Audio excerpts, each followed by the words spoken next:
Hello, and welcome to another We Speak. It is the early part of the morning. The sun is peeking through the skyline. We are joined by Skeem once again. He does enjoy these morning segments. Say hello to everybody, Skeem.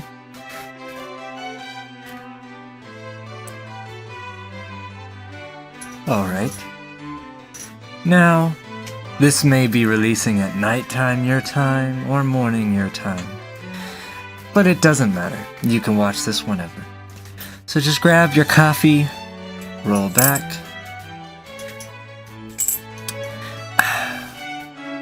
and enjoy as today we speak about YouTube monetization.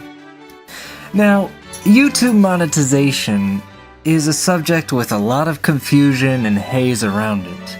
There's a few reasons for this. One is that many YouTube content creators are very tight-lipped about the subject for various reasons. Sometimes they don't understand how the monetization works themselves, and they just get a check and don't ask questions. Sometimes it's because they feel if their fan base knew their financial details, perhaps they would be upset, offended, jealous, or what have you. I like to think my fans are aware that I make money on YouTube, and aware that one of my motives for YouTube is to make money to support my family, like Skeem there, so that my wife can stay home to raise our child instead of sending him to daycare. Yeah, so this is YouTube monetization for dummies. So first of all, YouTube monetization, how does it work? Essentially, to be a monetized channel on YouTube, and all that a monetized channel means is that ads that run in and around your videos, you share in the revenue. Now, what cut of the ad revenue do you get? Yes, it is a fascinating question. Thank you. I'm going to get to it. So, as a content creator with YouTube monetization, you will get 55% of ad revenue generated. I know. And 45% of ad revenue generated goes to YouTube. The way that YouTube monetization works is first you have to be eligible. So to be eligible to partner with YouTube and monetize your content and start to get your 55% share of the ads in or around your video, you have to meet certain qualifications. I'll go ahead and list those qualifications on the screen for you. Once you've met those qualifications, then you can monetize your videos individually. You can also choose to have ads that play in the middle of the video or not, if the video is at least 10 minutes long. You could choose to have ads at the beginning or the end, or you could choose to not have any ads at all.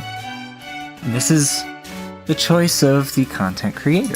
But where does the money come from? Well, the money comes from advertisers who bid on advertising slots on videos, just like they would on TV or anything else. The difference is they just don't pay very much for advertising slots on YouTube videos. Now, on average, on a channel like mine where interaction is actually pretty high, the amount of people who interact with my content and watch the entirety of a video is significant. It would show a very successful channel in analytics. So, how much would I get paid on someone? Are you happy that the channel's successful? That's good. So how much would I get paid on a video? Well, the short answer is on average, I get about $1.50 to $2.50 for every 1,000 views on most of my videos. That's what it looks like on my channel, and that's pretty standard. Some channels have a little more revenue per 1,000 views. Yes, they do. Some channels have a little less revenue per 1,000 views. So let's talk about demonetization. That's a pretty popular topic. Ooh, that'll be something for me to fix later. So let's talk about demonetization. Pretty common topic when people are talking about monetized content. Demonetization, it has two different forms. There's copyright demonetization and content demonetization. So let's start with copyright. Copyright means that a company has claimed that something you have used in your video, I know, violates their copyright ownership of it beyond fair use. Not that YouTube acknowledges fair use, because they don't. Fair use would be using something for the purpose of critiquing it, or not having it as the center point of your content, and changing the content enough that it's fair to use. If you use content by Universal Music Group or Warner Music Group are the two biggest examples, your video will usually not get a copyright strike. A copyright strike means no one can see the video. It'll usually get a copyright claim, which means people can see the video, and as a creator, you have no control over what ads are shown or where they're shown. If you are a creator who doesn't want middle of the video ads, you won't have control over that on a video that gets a copyright claim. The ads will be chosen by YouTube, and all of the revenue, your 55% cut, will go to the person who made the copyright claim. You could dispute it, but usually the disputes are unresolved because YouTube themselves actually do not handle the disputes. That's something that people don't understand. If you dispute, the dispute goes to the person who made the claim in the first place. So the person who claimed your content so that they could get the revenue from your video are also the people who get to make the decision on whether or not they will not claim your content.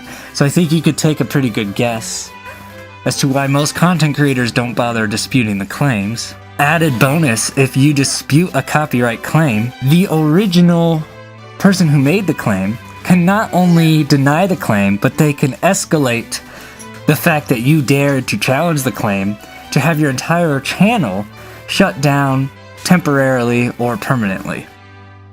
So there's actually a threat involved to dispute the claim. And I think that's something that a lot of people don't understand, who just say, why don't you just dispute a copyright claim? Well, it's because there's actually consequences for doing so. There's retaliation for doing so. So that's how copyright claims work and copyright strikes work.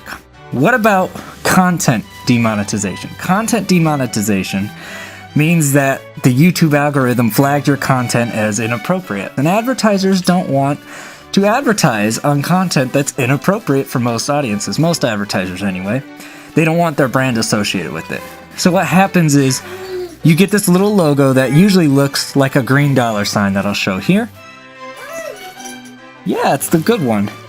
It'll turn into this yellow logo. What that means is you're pretty much not going to make money, because YouTube does not have a strong relationship with a lot of brands willing to advertise on inappropriate content. Now, these are a lot simpler. You could have these manually reviewed by someone if you don't think your content is inappropriate for most audiences. And YouTube's pretty quick. This is one that they actually review and they don't punish you for disputing. And usually within a day, they will tell you that it is either going to stay inappropriate or they'll flag it as okay for most audiences and you'll get your green dollar check back. This is a process that's a lot easier. I think a lot of content creators get really upset about this, but I think they just don't understand how this works.